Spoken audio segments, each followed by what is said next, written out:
May 24, 1941. Dawn. Two lethal German warships race through the frigid waters of the North Atlantic. The heavy cruiser Prinz Eugen leads the formation. Behind her looms a fortress of guns and steel, Battleship Bismarck. Bismarck, the largest warship afloat, is on her maiden voyage, a top-secret mission, codenamed Exercise Rhine. The Germans plan: steal into the Atlantic undetected and attack Allied convoys. Convoys are absolutely vital. These are Britain's lifeline.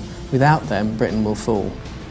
If a ship like the Bismarck finds a convoy, none of the escorts that the convoy has are big enough to take her on. Carl Lindemann is captain of the great battleship. But the mission is so important, a battle-tested veteran, Fleet Admiral Gunther Lütjens, commands from the bridge. Heinrich Kundt is a 24-year-old machinist's mate. Indirekt war auf der Bismarck dann eine. On Bismarck, we eagerly anticipated the mission. We knew Bismarck was the most powerful battleship afloat. But we also knew the British outnumbered us, and wondered as we put to sea, what will happen? Im Atlantik dran gedacht. Unknown to the Germans, 30 miles to the southeast, two British ships steer an intercept course at full speed. The battleship Prince of Wales and the pride of the British Navy, HMS Hood. Admiral Lancelot Holland commands the operation from Hood. Ted Briggs is an 18-year-old signalman. Hood's reputation was fantastic. She was the be-all and end-all as far as we were concerned. Without a doubt, she was the most famous warship of any kind, of any country.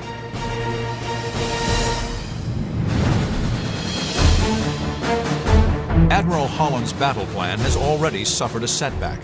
He had hoped to beat the Germans to the mouth of the Denmark Strait and cross their T, positioned to fire all his guns in full broadside. But during the night, the British lose contact with the enemy. The morning finds them out of position. The Germans now have the upper hand. The Germans find that they have achieved completely by accident the tactical advantage that sailors since Nelson have been looking for. They're effectively crossing the T of the enemy. This means that Bismarck can bring all her guns to bear, whilst the British are steaming in column and only their forward guns can bear initially. But the British steam in unafraid. Hood is the embodiment of British sea power. At 5:37 a.m., 14 miles from the Germans, Hood shoots first. The shells land off Prinz Eugen's starboard bow.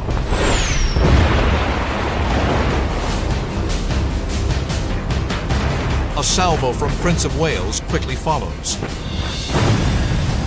The British shells miss their mark. British armor-piercing shells plunge into the sea. Huge columns of water erupt around the German ships, but Admiral Lütjens holds his fire. Und so viel ich mich erinnern kann, haben wir etwas früher gewechselt. We went to action stations and were waiting for orders to fire. The anticipation was unbearable. We knew we were under attack. But why weren't we shooting back?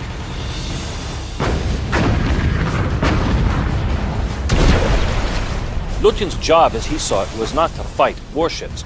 His job was to destroy commerce. If he was badly damaged, he'd have to return to port, his mission over. The British blast away. Shells scream over the German ships at almost 2,000 miles per hour. But Lütjens still refuses to return fire.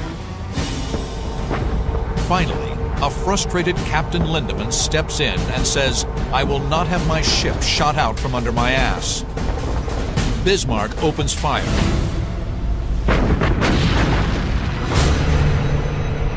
Lethal one-ton shells tear toward Hood. Germany has unleashed the fury of the most powerful warship on Earth. February 14, 1939, Hamburg, Germany. It's a glorious day for the Third Reich, christening Hitler's mightiest triumph, the Battleship Bismarck.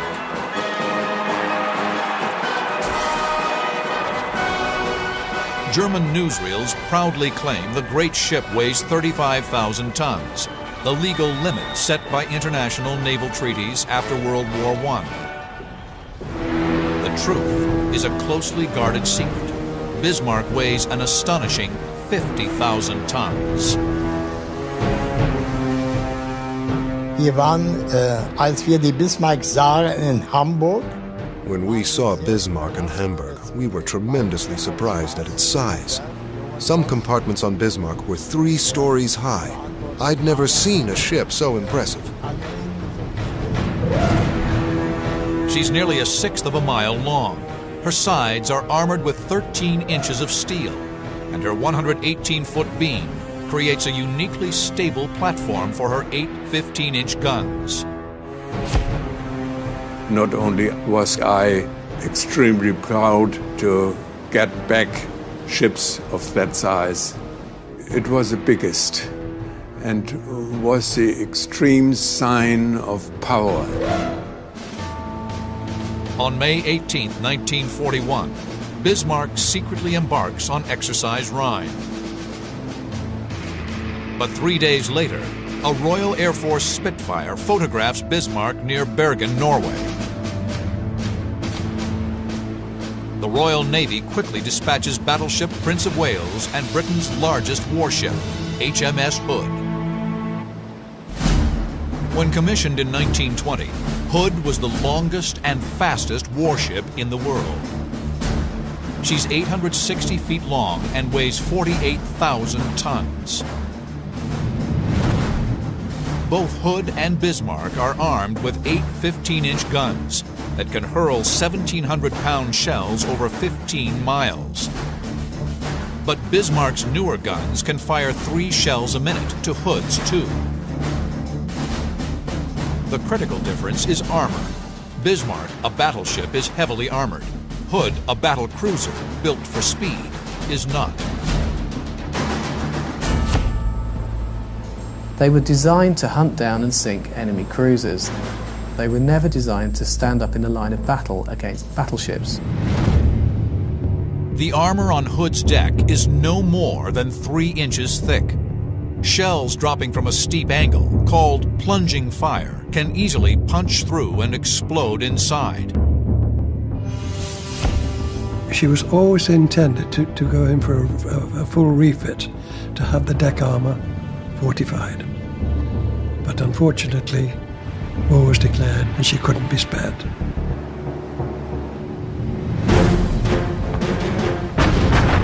Now, on May 24, 1941, Hood and Bismarck open fire.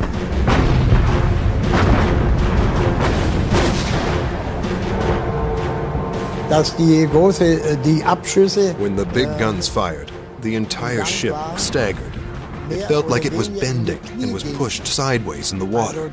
It was amazing. The guns were so incredibly powerful. Hood and Prince of Wales are here. Bismarck and Prince Eugen are here, 13 miles away. Knowing the threat of plunging fire to Hood, the British race in, trying to get close enough to force the German gunners to fire at a flat trajectory. The shells will hopefully strike Hood's 12-inch hull armor rather than the thin deck. Bismarck's first salvo barely misses, exploding just off Hood's starboard bow. Bismarck fires again. The German gunners zero in with deadly efficiency.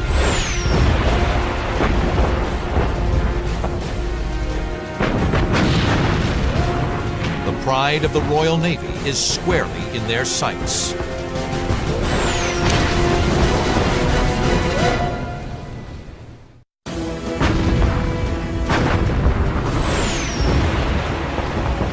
May 24, 1941. The most powerful warship afloat, the German battleship Bismarck and heavy cruiser Prinz Eugen exchange fire with the pride of the British Navy, HMS Hood and Prince of Wales.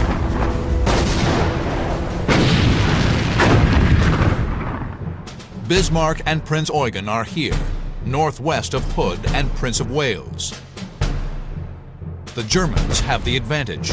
They're able to fire a full broadside, while the British are only able to use their forward guns. Just 4 minutes into the battle, the Germans draw first blood. A shell rips through Hood's ammunition locker, exploding 4-inch anti-aircraft shells. A hurricane of shrapnel cuts down the men on the deck. From the compass platform, the highest point of Hood's bridge, Ted Briggs witnesses the carnage. That hit penetrated at the base of the mainmast, and it caused a fire around the 4-inch ready-use lockers, which was creating one hell of a mess and killed quite a lot of people. Another shell strikes Hood close to her main tower. The situation is desperate. At 8 miles, Admiral Holland orders a hard turn to port to bring her full broadside to bear. At this point, Vice Admiral Holland probably felt that he had closed the range sufficiently enough to be out from under the danger of plunging fire. But Holland has miscalculated. Bismarck fires her 8 15-inch guns. Her rangefinders locked on Hood. Ja, dann ist nur, haben wir ja die Abschüsse gemerkt. The enormous blasts rocked the ship back into the water due to the recoil. Abschüsse in die, der Rückstoß. We knew if the shells hit their target, there would be tremendous damage.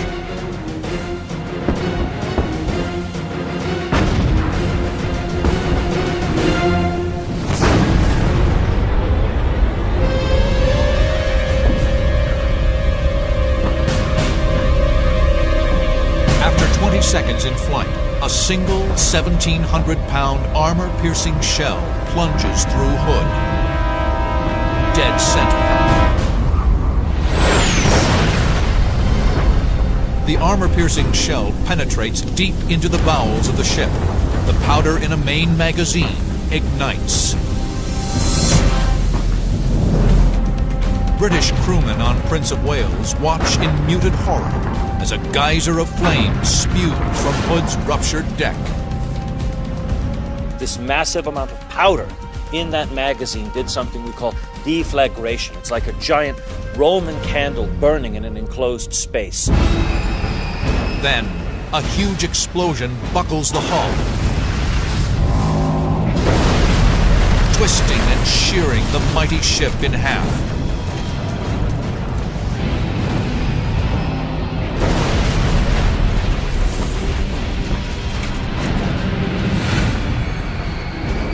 The bow lifts vertically into the air as her midsection sinks. She'd gone about 30 degrees, 30, 40 degrees, I suppose. We realized that she just wasn't coming back. There was no order given to abandon ship. It wasn't necessary. Ted Briggs and the men on the compass platform struggled to escape. The flag lieutenant was just in front of me. The squadron navigating officer, Commander Warren, stood to one side to let me go through. He just went like that. Can't forget that. Across the water, the Germans look on at their stricken adversary. The ship broke into pieces. We were sure an explosion of that kind must have killed everybody. As Hood slides beneath the waves, Her forward turret fires a final defiant salvo before slipping into darkness. I managed to get out of the starboard door of the compass platform, down the ladder to the Admiral's Bridge, which was directly underneath.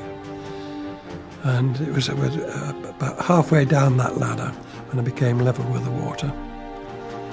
And it was dragging me down. Briggs is pulled deeper and deeper by the sinking ship.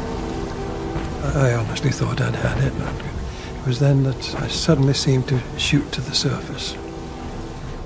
I came up and looked around, and there was the ship. About 50 yards away, like that. I panicked, turned and tried and swim away as fast as I could. When I looked round again, she'd gone. There was a fire on the water where she'd been. There were only 3 of us that came to the surface. Of the other 1,418 were lost. Als uns bekannt wurde, dass die Hood versenkt sei, When we heard that the Hood was sinking, we were celebrating what we accomplished. But then we were horrified at the devastation that was happening. We recognized that on Hood, there were many sailors who must have suffered a horrible death from the explosion. und somit also einen schrecklichen Tod durch die Explosion erlitten haben mussten. In less than 10 minutes, the massive guns of Hitler's superweapon have obliterated the pride of the British Navy. It's a stunning victory. Bismarck now turns her attention to Prince of Wales. With the loss of the flagship, the British were suddenly in a terribly weak tactical position. HMS Prince of Wales is alone. She's a brand new ship, she's inexperienced, and she's also experiencing significant mechanical problems with her machinery. Prince of Wales wields plenty of firepower, 10 14-inch guns, but 8 of her guns are housed in complex new quadruple turrets that are untested and malfunctioning. Bismarck and Prinz Eugen are here. The Prince of Wales is here, just 8 miles away. Prince of Wales Captain John Leach orders a hard turn to starboard to avoid Hood's wreckage. Bismarck and Prinz Eugen train her guns on the lone British ship. It was extremely easy for the Germans to switch targets. A tiny, minute alteration to their stereoscopic rangefinders brought their fire to bear on Prince of Wales almost immediately. The German strategy is simple. Put shells on the target. Bismarck and Prinz Eugen rapid fire their main and secondary armament. The results are devastating. The first hit struck the compass platform where Leach himself was standing. Killed everyone there except for himself and 2 others. The second hit struck a director control tower just to the rear of the compass platform. The next series of hits would strike the ship on her aircraft crane, her funnel, in the boat deck, and 3 below the waterline. But the withering German assault is too much for the battered battleship. She suffers 7 devastating hits. 14 men are dead, and her guns are jammed. There was really no way that she was in a position to take on 2 German fleet units that were trained and worked up. After firing 23 salvos, Prince of Wales makes smoke and retreats to the southeast. Admiral Lutyens, aboard Bismarck, chooses not to follow. She's suffered 3 damaging hits from Prince of Wales. 2,000 tons of seawater flood her forward compartments, and her fuel tanks are ruptured. She's hemorrhaging precious oil. Admiral Lutyens must find a port and put in for repairs. At 6:14 p.m. on May 24, 1941, Bismarck breaks away from Prinz Eugen and steams for sanctuary in Nazi-occupied France. Bismarck vanished in the direction of west, and that was the last time we saw the Bismarck. For the Royal Navy, the loss of Hood is devastating, but the tragedy only strengthens their resolve. With unrelenting determination, they deploy every weapon in their arsenal, including a fleet of antiquated torpedo bombers, to avenge the loss of Hood and sink the Bismarck. May 24, 1941. Hitler's newest superweapon, Battleship Bismarck, has obliterated the symbol of British sea power, HMS Hood, and crippled the battleship Prince of Wales. The tragic news spreads rapidly. The reaction in Britain to the loss of the Hood was a mixture of fury and a desire for revenge, an absolute shock. This was the pride of the Royal Navy, this was the unsinkable ship, this was the mighty Hood. The effect on the morale in Great Britain was absolutely catastrophic. The British respond quickly and decisively. Prime Minister Winston Churchill vows Bismarck must be sunk at all costs. We all wanted to revenge the Hood, there's no doubt about it. Every ship in the Navy, the smallest ship, the biggest ship in the Navy, wanted to revenge the Hood. And that's what we sent out to do. Within hours after Hood's sinking, nearly every warship in the North Atlantic is sent to reinforce Fleet Admiral John Tovey's command. Bismarck is now 2,000 miles from France. The wounded Prince of Wales shadows Bismarck with the cruisers Norfolk and Suffolk. Tovey himself commands the operation from the battleship King George V. His battle group is 300 miles east of Bismarck. A detachment known as Force H steams in from the south. Tovey, hours behind Bismarck, determines his best weapon for a quick counterattack is an airstrike. May 26th, 11:30 p.m. This far north, it's still light as the Fleet Air Arm launches a flight of Swordfish torpedo bombers from the aircraft carrier Victorious. Cruising at 85 miles per hour, the Swordfish use a primitive onboard radar system to navigate toward Bismarck. Built by the Fairey Aviation Company in 1934, the Swordfish, affectionately known as the String Bag, is a lightweight biplane with a metal frame covered in fabric. The aircraft carries a crew of 3, a pilot, observer, and rear gunner. The dual-wing design gives it incredible lift, allowing for very short takeoffs from the decks of small carriers. People viewed the Swordfish as being outdated or even obsolete at the start of the Second World War. Outdated, perhaps, yes. Outclassed, no. It was most maneuverable even down to very slow speeds of about 60 knots. You were still in control. The plane's primary armament is one Mark 12 18-inch torpedo, packing a powerful 388-pound charge of TNT. A year earlier, Swordfish sank 5 battleships during the attack on Taranto in Italy, helping to demonstrate the new thinking in naval warfare. Airplanes can dominate battleships. Now, a flight of 8 Swordfish speed toward Bismarck. They break into 3 attack groups. Flying in single file, they dive steeply down to 200 feet, banking into the target and fanning out parallel to one another to split anti-aircraft fire. As the planes approach, the steel fortress erupts, opening up with her 52 anti-aircraft guns. an entire ship's worth of armament barrage was being focused on just this poor selection of very antiquated biplanes scurrying in towards the ship in the hope that they could get their one torpedo launched and score some kind of effective blow. The German gunners use a clever tactic.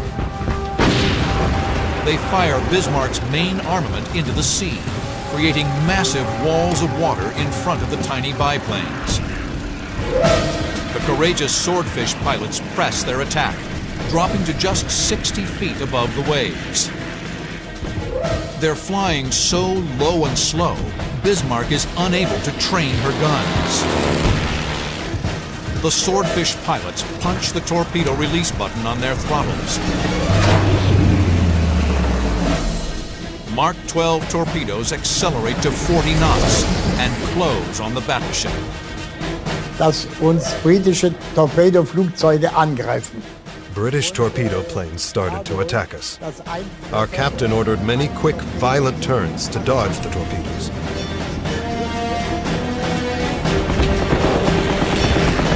Bismarck evades the first wave.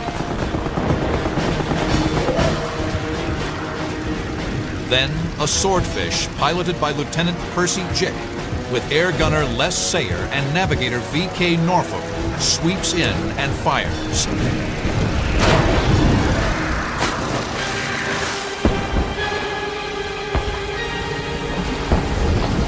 A massive column of water soars 150 feet in the air amidships on Bismarck. Wurden die Schnellschlussanlagen von den Turbinen auf One torpedo exploded against the armor belt. The massive concussion threw us off our feet, and the jolt triggered the shutoff valves in the turbines.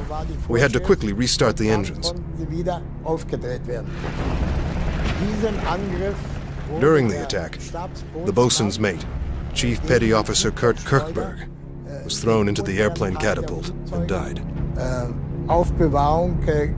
Geworfen. Bismarck has suffered its first fatality. But the torpedo has struck the thick armor belt and done little structural damage. Having dropped their single torpedoes, the swordfish pull into cloud cover and return to their carrier.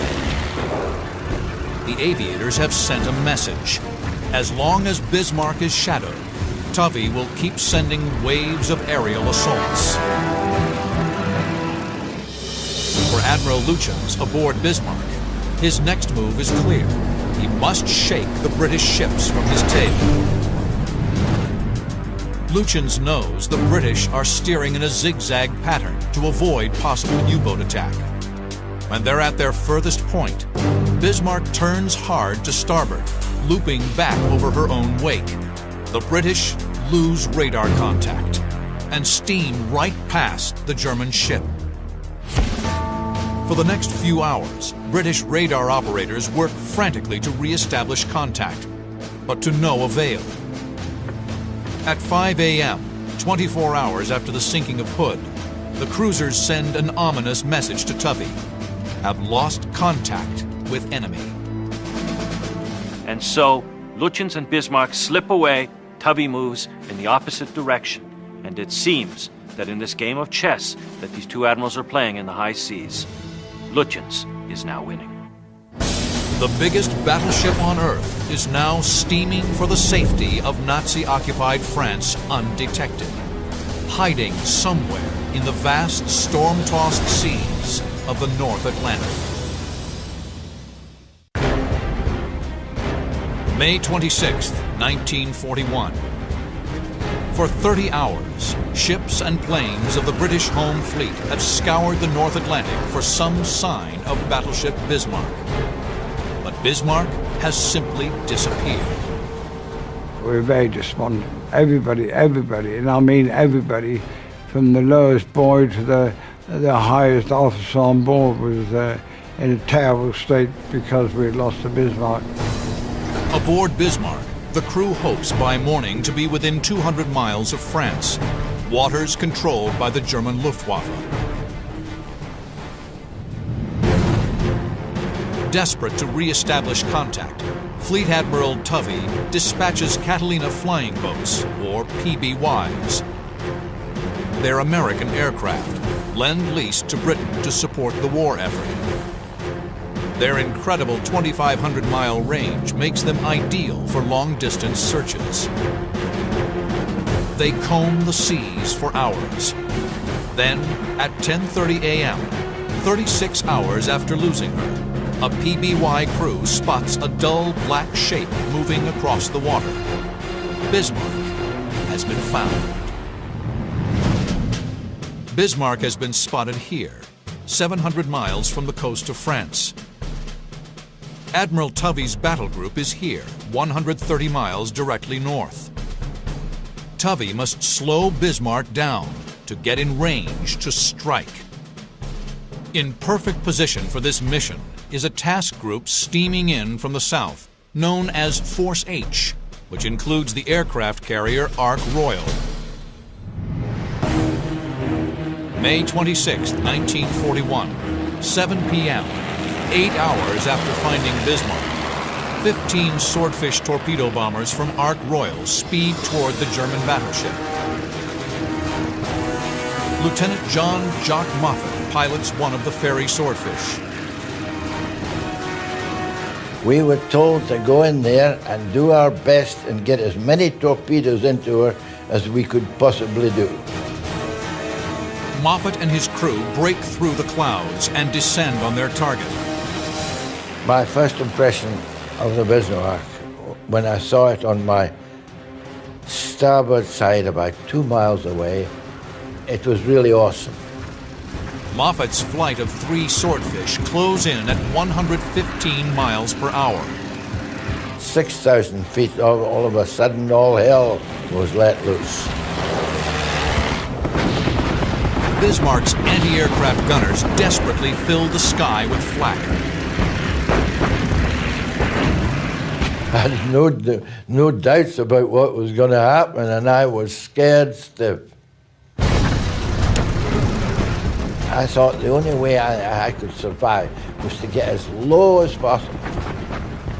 And the nearer I got to the ship, I was hoping that wouldn't be able to get their guns down low enough.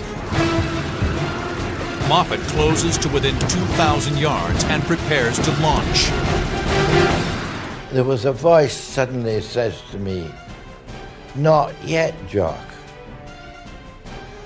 And this was my observer. And I thought, what's happening? And he kept saying it, "Not yet, not yet." And then out of the corner of my eye, I happened to turn slightly to the right, and there was a friend of mine hanging outside this aircraft with his bottom in the air, but I don't know how he did it, in fact. But he was leaning right outside the aircraft with his head right underneath the fuselage. And he was shouting, "Not yet, not yet." And then it dawned on me why. In these high seas, Moffat's observer knows that if the torpedo hits the top of a wave, the impact could veer it off course. With only one torpedo, he has to make the shot count. He hangs upside down, judging the wave height, waiting for the right moment. If you could release the torpedo that went into a trough of a wave, then you had a chance. And that's when he said to me, "Let her go." And when I said, "Let her go," he said, "Jock, we've got a runner." Bismarck makes a hard turn to port to avoid the torpedo. It's a fatal miscalculation. 51 seconds after Moffat launches, the deadly missile strikes Bismarck's port side on her stern. The violent explosion tears a huge hole in the hull.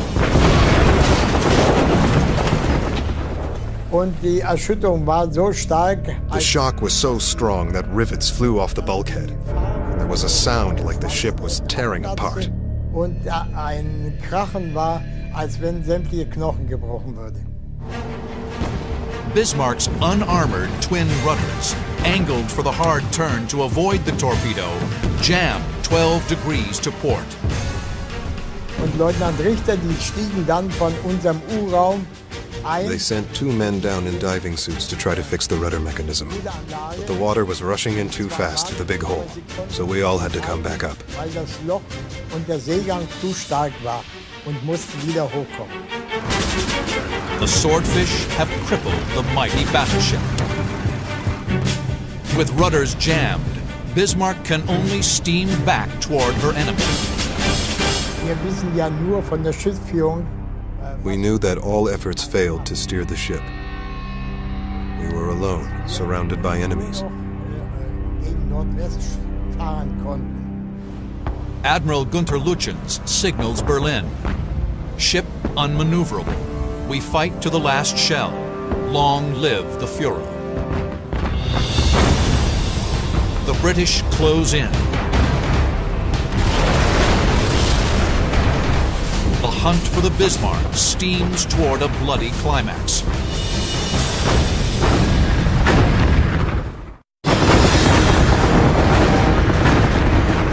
May 27, 1941. Battleship Bismarck, crippled by courageous Swordfish pilots, steams helplessly toward the waiting guns of her enemies. Air power has demonstrated its supremacy over the mightiest warship.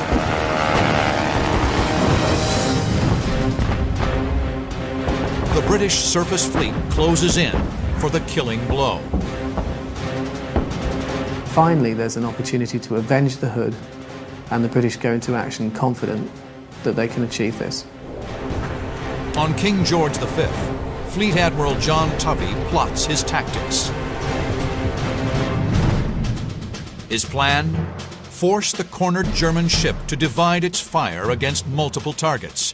Then turn his ship's broadside, unleashing massive firepower. Battleships Rodney and King George V speed to within 12 miles of Bismarck. At 8:47 a.m., Rodney's 16-inch guns fire. Then King George V. Shells rain down around Bismarck.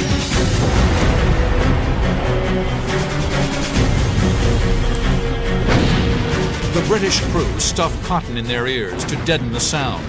Their throats sting as they breathe in the cordite fumes after each salvo.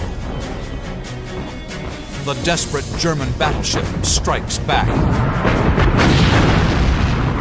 Lütjens' first act was to open fire on the aged battleship Rodney. It's been suggested by some that, like Hood, he saw her as an older ship and thought, perhaps weaker, he could take her out and lessen the odds against him. Both sides miss their targets.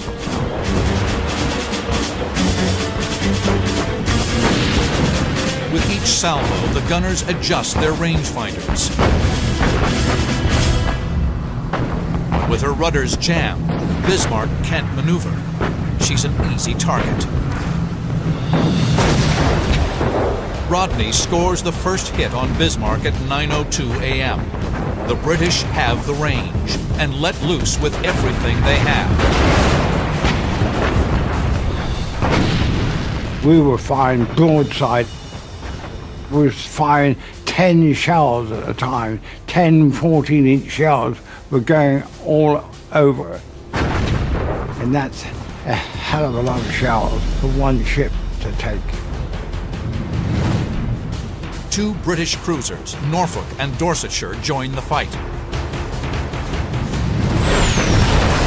Bismarck is being pummeled from all sides. Ich kann nur von dem Endkampf erzählen, dass wir nur ab und zu Shell splinters rained through the air ducts that supplied our fresh air. The shells were hitting us fast, violently.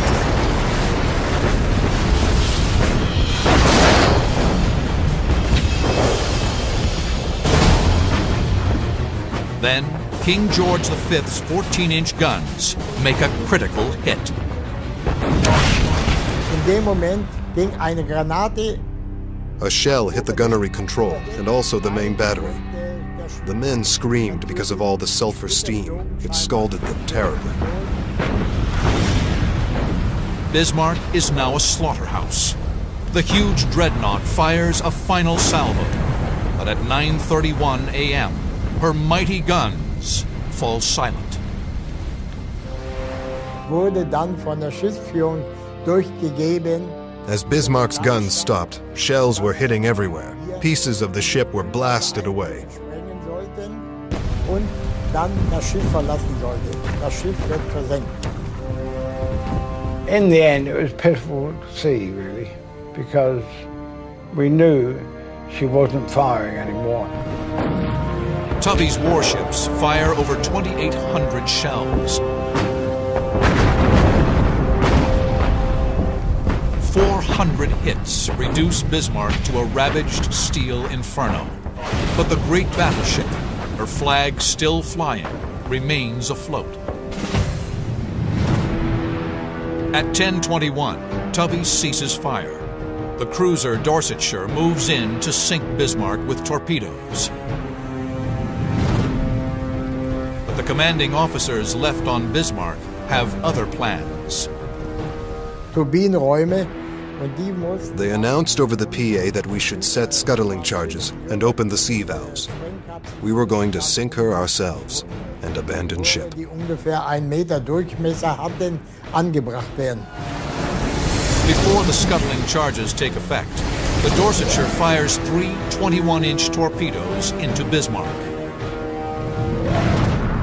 At 10:39 a.m., Bismarck sinks by the stern into a watery grave. During the fight, Swordfish flew in but couldn't make attack runs in the fury of the surface battle. Now, Jock Moffat flies above the carnage. I was witness to a scene which haunted me for many days. All those hundreds of poor sailors bobbing up and down in gale waters is not a pretty sight. And when we got back to the ship, there was no euphoria because we thought to ourselves, they're sailors, we're sailors, and they're by the grace of God. Out of Bismarck's crew of 2,092, only 115 survive. Among the dead are Admiral Lutyens and Captain Lindemann. Bismarck's only combat mission lasted just 215 hours. She proved a formidable enemy against surface ships.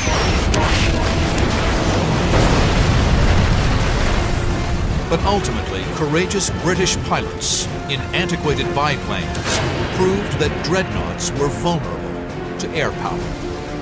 It was the death knell of the battleship.